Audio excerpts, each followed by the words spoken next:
All right. And three, two, one. Everybody, welcome back to the Frequency of Fatherhood Summit. I'm super honored today to have Matt Beaudreau with me. If you don't know anything about him, I'm going to let him speak on that, but he is running a school called the Apogee School that we are going to find out a ton about and why you guys should be involved in it. Matt, thank you so much for being here. And before we jump into questions, can you just tell us a little bit about yourself, how you got to this point, and at the end, what is the Apogee School and how did you start that?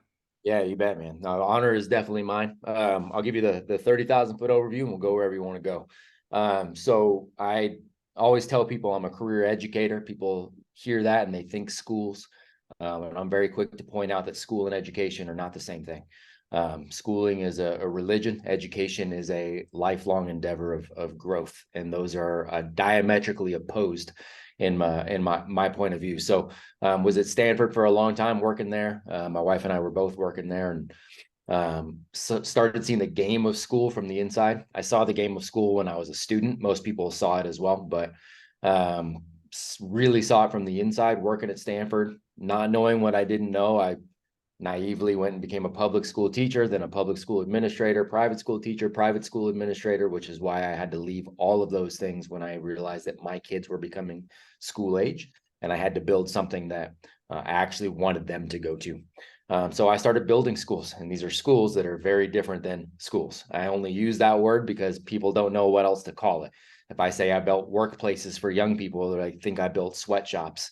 And I'm like, no, young people are super capable. So we build environments that were microcosms of life to make them effective at life. So I started building these campuses.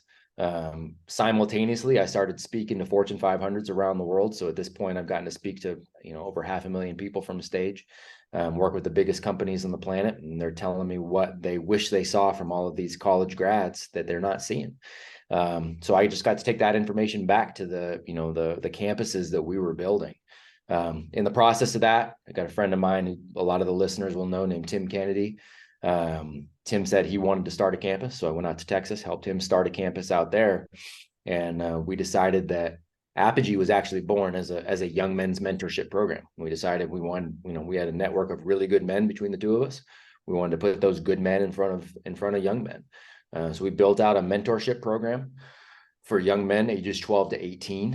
And we started serving them. So young men had a very specific line of projects and challenges to go through. But then they were also meeting every week with, Andy Frisella and Brian Callen and Frank Grillo. And I mean, just putting good men in front of these young men. And that itself has taken off. We since added a men's program that's a more intense version of that for the young men. We've got a women's program. We have a young women's program that's launching in the fall. And then we're actually launching 50 campuses across the US, Canada, and Australia this coming fall. We think we'll do another 100 campuses.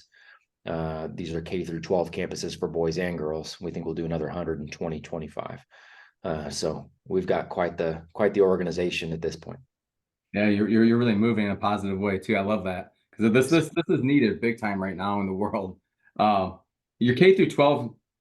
Can you tell us a little bit about that? Is it all in one room? Is it kind of like the Yeah, Montessori or that type of good. stuff? Yeah, good question. So yeah, Montessori-esque, right? Some of the benefits of Montessori is that the young heroes learn to take responsibility very early. They learn to make choices by making choices. And I know that's it's a pretty simple concept, but what regular school is, well, you outsource everything, right? You outsource all of your decision making goes to somebody else who is the faux authority, who's going to tell you what to do, when to do it. Our campuses are a microcosm of life. You're going to take on real responsibility. You're going to learn how to have positive and real communication. When I say positive, I don't mean everything is just summer camp upbeat. You're actually going to engage in civil discourse. Like, you're going to understand the rules of engagement around a good conversation so that you can not only articulate yourself well, but you genuinely learn to listen to somebody else, and you understand that other people are going to have other points of view that are not your own, and that you're emotionally responsible to not get triggered by that, right? You can actually still work with that. It's okay to disagree with somebody. And so they learn how to do that. They learn how to effectively communicate. They take on projects that mimic real world projects. They start businesses and take their businesses into perpetuity. They're not playing the game of school. The game of school gets you good at school, just like practicing basketball would get you good at playing basketball, right? Well, if school is supposed to be for life, why don't they look the same? Our campuses look the same as life. It's developing the skills that are going to make you an effective person in life. It's a pretty logical concept, but again, it's completely the opposite of what the schools are that you and I grew up going to, on purpose, by the way. Oh, I 100%. They better be right. To me, so we are homeschoolers, or what we would consider unschooling and Yep. world schooling. That's kind of like been our motto, and road schooling when we were in the RV. Yep. So we are not normal to society standards, of course, by any means. But in doing so, to get to this point, what took a lot for me was deschooling myself. Yep. And in my book, I wrote a whole chapter called Deschooling Dad. So it's like forgetting everything we ever were taught and now actually using some critical thinking and some discernment to get to a new logical sense of like, hey, this actually makes sense. This is practical. This is not, right? And is there any part of your school where you actually help the parents, where you help them uneducate themselves from before deschool themselves? Yeah, it's a great question, man. So on two things. So one vertical of ours that I didn't mention is we have about 250 families, including a couple of men that I know you interviewed for this summit, believe it or not, who go through our home education program too, right? Who are home educating their kids, and have been connected to our Apogee home education program. So all aboard that train right there, 100%. One of the benefits of our campuses for those that want to utilize our campus, because again, we're about sovereignty and freedom, man. We think that's what education should be for. And so people should define what that looks like. So if you want to home educate, awesome. If you want us to help you, great. If not, go get it. If you want your young leaders or they need to go to a campus of some sort, cool. Don't send them to a conveyor belt model school. Let's give you something that is a microcosm of life so that these young heroes can grow up and lead. But if you do go to the campus, part of paying the tuition for campus is the parents also go through our programs. So yeah, there's a tuition and the students will go to those campuses, but mom goes through Apogee Women and dad goes through Apogee Men. It's education for the entire family. Schools will talk about that a lot, and they'll talk, well, we want to build lifelong learners. No, you don't. You're designed to build lifelong slaves. Well, it's a partnership between us and the parents. Nope. It's a dictatorship. You're telling everybody what to do, and you're just telling parents to do extra homework at home. That's a bunch of, it's perpetuating this thing over here. We want everybody growing. So yeah, mom and dad are perpetual students too. Yeah, I love that. And I agree with you 100%. This is a family Always. business of education, right? It's all of us together learning together. And when we take it away from the family, to me, because I love that you talk about sovereignty, and I'll hit that for a second here. But I always tell all my community, I'm like, guys, we need to take our power back. You need to stop giving your power in all aspects. I'm talking about health, I'm talking about school, I'm talking about all of it, because we just give it all away all the time. Like it's normal. And we're the strange ones if we take our power back. If we know how to hunt and fish and grow crops and everything, like it's unbelievable to me. So you talk about the sovereignty for families. Why is that important to educate families for sovereignty? I've heard you speak on this a little bit. Yeah, I think that's what education should be for. So we actually don't stop to ask that question enough. It was a mentor of mine, a gentleman named Seth Godin, who some of the listeners may know who he is. And Seth is brilliant man, brilliant author, just a brilliant human being. And years and years and years ago, when I was talking about leaving the schools to go create something that I thought was really more around true education, he said, do you ever stop to think, what should education be for? I went, man, I've been a teacher forever and an administrator, and we don't ever ask that question. So what should it be for? How do we define that? And that was the best definition I could ever think of, is that education, a real education, should be for sovereignty and freedom. It should be so that I now, as an educated individual, have the ability to design my life. That means I choose who I do life with. I choose what entities I do life with. I choose, what I want to associate myself with, what I don't want to associate myself with. I've got all of the correlating responsibility of a wild animal at that point, right? And so that's where it scares people, is because sovereignty means a whole lot of responsibility. But my education means I'm willing to take on the responsibility that comes with self-educating so I can be resilient and reliant upon myself. Like, that's what it ultimately should be about. If you are still tied to somebody or something and you don't want to be tied to it, well, then you're not fully sovereign. So what's the education you need in order to do that, right? And so that's what we fully believe. We want people to go ahead and define that for themselves. We want families to define it for themselves. Understand if there's a place where you're like, God, yeah, I'm going to go ahead and just rely on the groceries, like the grocery store. That's it. I'm just going to rely. Cool, man. You have the right to do that. Just don't say you're fully sovereign, because if the shit hits the fan and the grocery store is shut down, you're screwed. Right? I'm gonna be sovereign in every area except for I need my W-2 job of going over it. Cool, man. Then you're not sovereign. It's okay to be a W-2 employee. That's fine. You have that right. You have that choice. But don't pretend you're sovereign, because what happens if that secure job all of a sudden goes, it's all gone. It's not so secure anymore. So education should be about not having to be tied to anything you don't want to be tied to. Yeah, I 100% agree. It's as easy as can be right there. Now, here's a big issue though, and what I'm seeing a lot when I'm talking to fathers and then parents. My wife, she's a childhood development person in epigenetics, so Yep. she's pretty smart, and she works with the moms a lot, and we both see this. How do we get parents to believe in themselves and actually come to this side of sovereignty? Yeah, that's the hardest thing, is people Yeah, believe in themselves because they've been trained to be a slave, yeah, right? They they most likely went to a school system that teaches you how to be a slave. You live in a culture that distracts you and tells you to be a slave. You're probably raised by parents who grew up in an environment where they were trained to be slaves because that was the safe thing to do, right? It was the secure thing to do.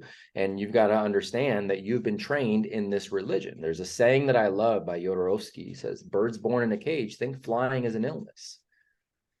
That's our culture. We have got a bunch of people who were born in chains and they think being free is the illness. So I don't think we can convince anybody. I really don't. So I've stopped trying. I just lead by example, and I invite others to come along, and I show them the other side. It's like Morpheus bringing Neo into the Matrix, right? You got to show yeah, them, here it is. But ultimately, it's got to be somebody else's choice. And ultimately, guess what? People are going to choose slavery 9 times out of 10. And hey, guess what? It's the history of the world. We talk about whether you believe in the biblical, perspective or not. That doesn't matter. But the story of God himself rescuing the slaves from Egypt. And what's the first thing they did, man? They didn't last 40 days. And they went, oof, this leader you gave us, we want to kill him. God, you're right there with us. That's too loud. We're going to go ahead and build ourselves another version of the slavery we just left. That is the story of the world. Heraclitus had this quote. He says, out of every 100 men, 10 shouldn't even be there. 80 are just targets. 9 are real warriors, and 1 will bring everybody back. And that's a percentage game. You've got 10 people out of that 100 that are actually going to fight for something, and only 1 out of that 100 that's really going to get after it and try to lead others there. That's a percentage game, and I've seen that percentage play out. yeah. No, it seems about right. Even in the military, I could look at those numbers and say almost the same thing. Yes, sir. And I'm gonna stick to this one more thing about parenting and fatherhood, because that's what this is about. Is there a fatherhood or parenting crisis going on right now in we'll say the United States? I could say the world because it kind of seems everywhere. Yeah, I believe we've got perpetual boys. That's really what's going on. It's a fatherhood crisis because we don't have enough fathers. We have fathers that either aren't. There's the obvious statistics that show, hey, there's a lot of fatherless homes, right? Like, huge problem. Just as big of a problem, we got a lot of perpetual boys that are pretending to be fathers. They're in the home, but they're fat, they're lazy, They're not pushing an agenda. They're not, like a positive agenda for their family. They're not kind. They're not living with a purpose. They're distracted. They're sitting there on their phones. They're watching, the most important thing to them is the Clemson game, or they're still playing video games in their 40s, and they're still like that. They're perpetual children. So that's our issue. And I'll tell you, especially now after, a year of working with some of the best men on the planet, man. Our men's program has been going for a year now, and these men are amazing. The ones that are still there, anyways, because what they find out is that there's a lot of work, right? And so I just got off a call right before this, and these guys were going, man, we want to mentor all these guys because there's so many men out there hungering for leadership, and they really just they want to start something, but they don't know where to go. I don't agree with that at all. There's a lot of people that hunger to start a lot of things because we celebrate the start of things in our culture. We don't celebrate the commitment to sticking through it, because most men won't do the work. Most men won't commit. We love to celebrate. I'm going to start a business. I'm going to start going to the gym. I'm going to get married. Oh, congrats. I'm going to go to college. Congrats. Like, we love to celebrate the start of things, but we don't talk about how unsexy it is to commit to it and actually finish something. Winners commit to it, they finish it. Winning is usually a game of outlasting, and perpetual boys won't stay committed to anything. That's our crisis. We've got boys because they haven't decided to commit to being a man. Yeah, I agree again, 100%. I'm seeing the same thing. I mean, it's guys our age that are, I go home to Cleveland. I'm from Cleveland, Ohio. And when I go home, I see the exact same thing every time. I don't see any growth. I just see them doing the same things. And it's sad because that's the friends I've known for 35 years. And then they're just like, oh, Jack's just crazy. He's out there traveling the entire world. He's building a business. That's crazy. Who would do something like that? And in my head, I'm thinking, all you guys listen to Andy Frisella, Alex Hermosi, Ed Milet, all these big names, right? And they all preach what you were just saying, is like, there's no commitment. They all celebrate only in the beginning, and then they start that little hump. I think Alex Hermosi always talks about that, where it's like, you start a business, it goes through the hard times, you get out of business. You keep going through the same cycle over and over. But once you get through the struggle is actually where you start getting the first rewards. Yeah, it's exactly how it goes. No one wants to go through the struggle. It's something of like watching maybe social media. I don't know what it is anymore. Yeah, we've got this weird, so we're in this environment now. This is the most information that's ever been available to humanity, right? But what's happened is we've got a lot of men, because they're such perpetual consumers too. They'll consume the information, they'll consume all the books, they'll consume all the memes, they'll listen to all the right podcasts. They're in this perpetual state of consumption, but they don't create. Right? They don't go build anything, including their own family. They don't, their own family, their body, their business, or whatever. They're not building anything. And so they feel this void still, and they think, it must be something I'm missing. I must need to go consume more.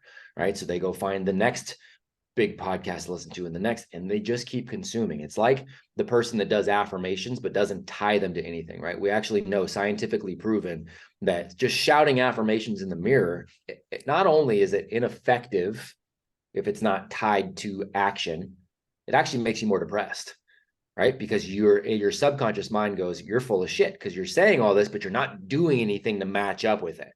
Right. Well, we've got a very similar sort of trajectory going on. These guys are consuming, but they're not applying the things they are consuming. They're not creating at all.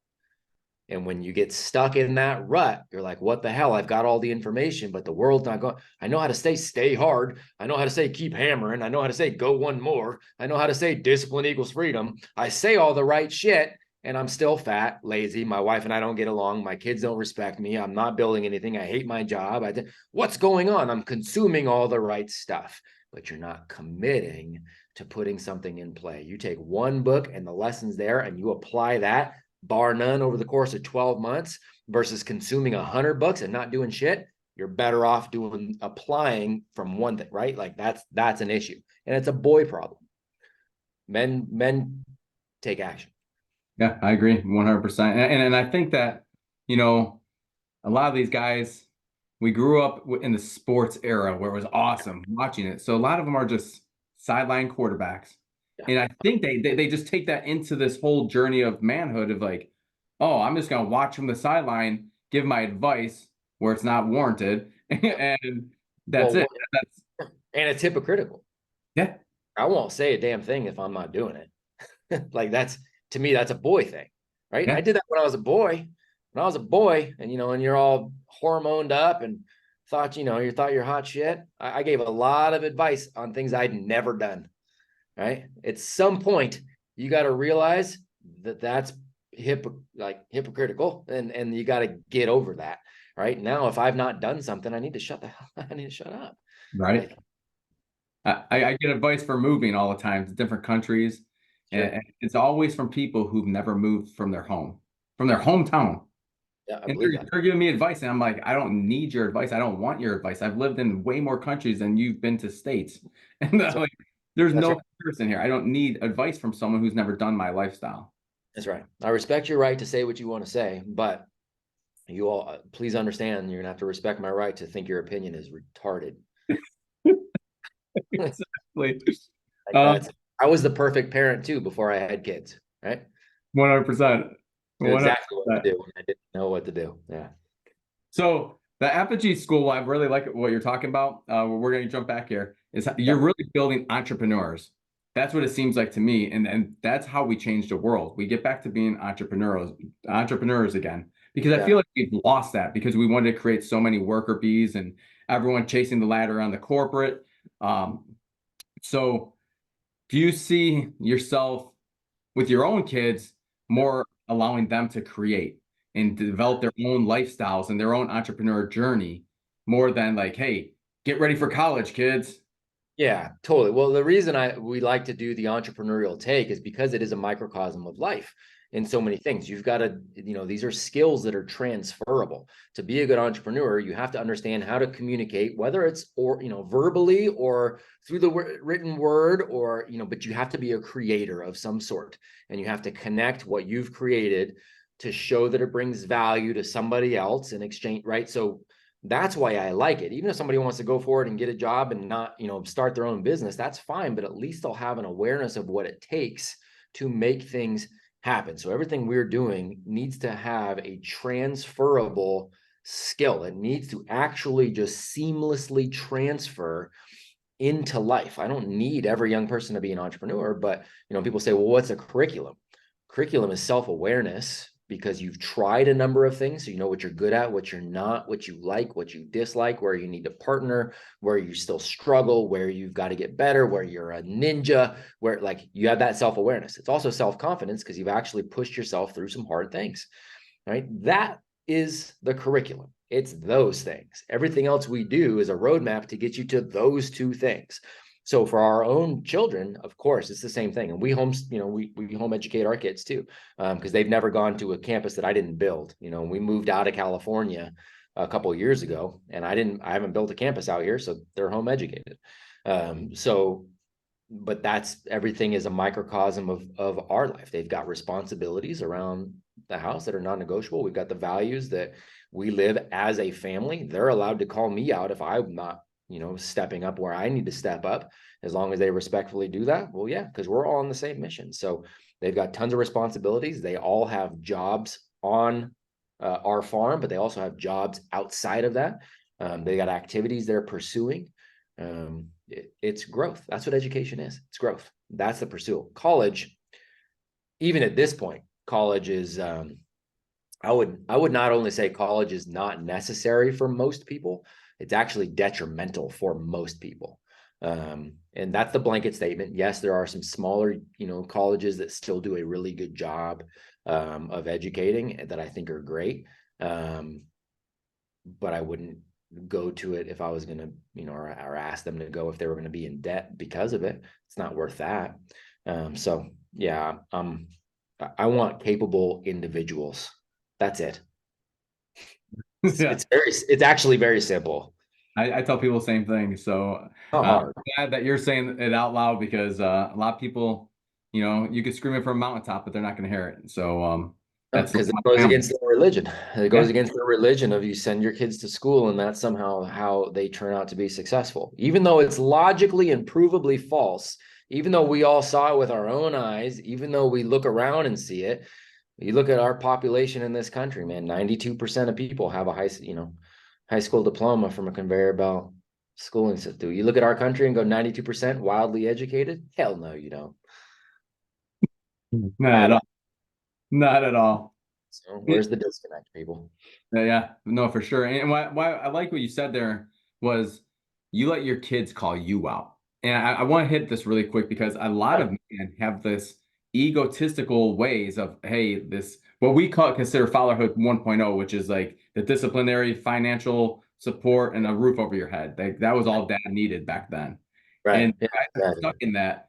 Yeah. Can you Yeah. articulate a little bit more why it's important for men to be humble with their kids and have this open communication? Yeah, it's a good what you said right there as far as like, providing the roof over their head and so financial, like the financial support, making sure they're fed and all that. Dude, that's baseline. That's that's simple. That's baseline. You don't get a pat on the back for that. Congratulations. Like that was the responsibility you took on when you had kids. That's baseline stuff. Do you actually want to grow that individual? And that's where this comes in, right? Is the best way. I always tell parents the best way to educate your young kids is for you to be continuously educated and then just bring them along. And that's in all facets. So again, you can't be hypocritical. So when I am leading this family, it's my responsibility not just to provide and protect and preside. And it's not just that. I have to lead. So I have to go, look, here's our mission. Here's our purpose. Here's who we are as a family. So we actually sat down, created a set of house rules, 11 rules. And we're like, look, this is a contract for all of us. This is how we show up in the world. We, the Beaudreau family, we show up this way. This is what this looks like in practical terms. Non-negotiable. And they had insight into that. They poured it. They're like, this is how good people would show up. And this is what, okay, cool. So we created our contract. The most important part of that contract is not just that mom and dad can hold the kids accountable to it. It's that we live it because now they believe it. And they really believe it when we screw up and they can come to us and go, hey, dad, rule number 6 is no complaining. Fix it. You kind of sound like you're complaining right now. So what's your solution? And I stop and go, you're right. Okay. Do I need to stop complaining about this or do I need to actually solve this problem? You know what? I think this is still something important enough to talk about. So I better find a solution. Let me come back to you with a solution. Thank you for reminding me that this is how Beaudreau show up. When I do that, not only does the bond get tighter between us because they just went, oh, dad means it when he says we're on the same team. We're really on the same team. But then they also believe that rule right there is actually an important thing to integrate into their own lives because dad is doing it. Yeah. It's wildly important. But we want to do the whole do as I say, not as I do. You know why? That's lazy. It's boyhood. Yeah, no, and you're empowering your kids when you do this too, and you allow them this ability. And plus, what else we're doing? We're creating emotional intelligence and literacy, and there's so much more that men just don't see, or boys. As I like how you keep saying it, these boys aren't realizing there's so much more aspects to fathering, to parenting, than just showing up once in a while or just putting a roof over the head. Fatherhood 1.0, fatherhood 2.0 is what we always talk about, and that's being healthy, being the leader, showing up day in and day out, not complaining, doing more with less if you have to. They figure it out, but stop complaining and get after it. And Right. you know Right. that, that's when you can take all those quotes from everyone, from Jocko to all of them, and use the one more. And yeah, I love that you did that because I love those guys all have their mottos, right? And They all do, man, and everybody knows them. But we don't want to pay homage to the fact that they earned the right to say those, not because they're just saying it and it sounds cool. They've put in the work. I love the, boys do the must be nice sort of thing. I get it all the time. I'll get, well, it must be nice. You guys live on a big giant farm. Must be nice because you had schools that your kids could go to that were cool because you created them. And must be nice to I'm like, yep, all of that is really, really nice. I also, to create our first campus and to really start growing it, I worked 7 days a week for about 7 years straight because I was also traveling the world, making sure to, that I could provide for my family while I was building these things out. Yes, this farm is nice. It's also the 8th house that my wife and I have lived in. And I can remember the time when I was living in a 1982 Toyota Corolla, right? So yes, all of this is nice. And I've worked as hard as 100 men to make sure that this is the life that we can have. So yeah, it's nice. Yeah. People only see you where you are. They don't see how you got there, right? Right. That's right. Which is fine. Which is fine. Just don't do the whole this is nice thing when you're not willing to put in the work to make things nice for yourself too. Yeah. They're afraid to make it action. I think that's the biggest one. And it's the biggest one I talk about always. And I mean, almost every entrepreneur talks about it. Action, action, action, action. You need to put action behind everything. You can't just talk. And it's like, what are we doing here? Just talking around and Yeah. I hear all the time, like from a lot of guys will be like, I'm an overthinker. I'm an overthinker. I'm an overthinker. No, you're not. Men are not overthinkers. We're underactors. I That's like the that. that's Yeah. the problem. So if we would stop being an underactor, a lot of our issues would go away. Yeah. No, I really like that. I'm gonna be using that one for sure, Matt. uh, I want to bring up one last thing here before I get to the last question. You mentioned leadership and how we as men, well, we both have kind of talked about this, how we need to be leaders of our families. So, as a leader, do these men need to be in communities of what like-minded guys or with guys who are better than them? And why is it important for men to find a community of men that are achieving higher than they are? Yeah, I mean, well, we all know we're social animals. We don't survive, in a vacuum. We don't survive solo. That's just not at this point, if anybody still thinks they're better off solo, they're not paying attention to anything. Like, we know we're tribal creatures. And so we survive better when we have things or, people around us, but that's how we're meant to grow. What I use the analogy of a garden, because this works for us as individuals, as men, and it's also a microcosm for raising children. But when you plant the seed, and I use this analogy because I can look at my office right here and I can see the garden. So when my wife and my kids are working on the garden, like I can watch them out here from this window in my office. And when they plant anything, you plant it, and then you're responsible for the environment. You're no longer responsible for the seed. You put the seed in the ground. The seed is the seed is the seed. You put it in there. But now you're responsible for, is the soil correct? Is it get the right amount of water? Not too much, but you definitely don't want too little. It can't be next to other plants that are going to eventually take its nutrients or choke it out or cut. Like, you got to make sure it's getting the right amount of sun, not too much sun. Like, in every plant's got its specific kind of environment, right? Well, we're no different. The environment matters for us to become our best versions of ourselves. We've got to have the right environment. So that environment includes, what does the physical look like? Do we have, are we getting enough sunlight? Are we getting enough exercise? Are we putting real food in our bodies? Like, that matters. That's part of our external environment that creates the internal. The people around us are just as much a part of that. So who is around you? Everybody, again, what's the famous thing that people will say? You're the product of the 5 people you spend the most time with. Everybody go, yep, you sure are. But then they don't audit their circle. Then they keep hanging out with the guys that they've known for 35 years who aren't doing shit. And they're like, oh, I guess, man, I don't know. Audit your circle. Who's around you? That matters. It matters. So do that. And so, we've got to be around other good men. We need to be around other men that are pushing us forward. We need to have, we like to say there's 3 kinds of men that we need to be around as we're climbing. So apogee means, getting to the highest point of something, going to the peak of something, right? So we like to use that on a mountain as you're climbing up to the top of whatever this next thing is that you are now creating. You've got another man to your side who's right there with you. And like, you guys can encourage each other because you're going through the same battle at the same time. You're in the same steps.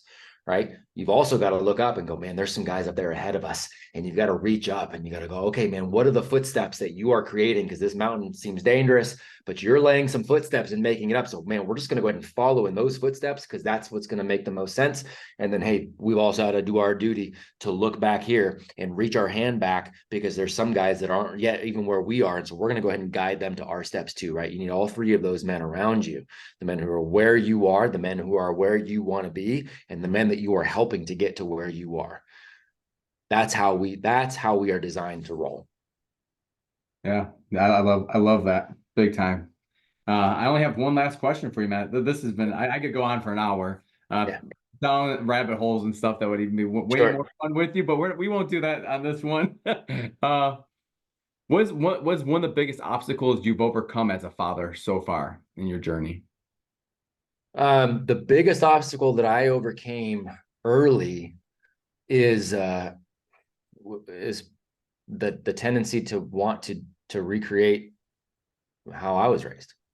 Right. Mhm. Like I think that was the biggest thing for me early on, is I was operating without intentionality. It was reactionary. And so I was reacting, like there's that concept in the military, right, where it's like you don't rise, um, what is it? You don't rise to the occasion, you fall back to the level of your training.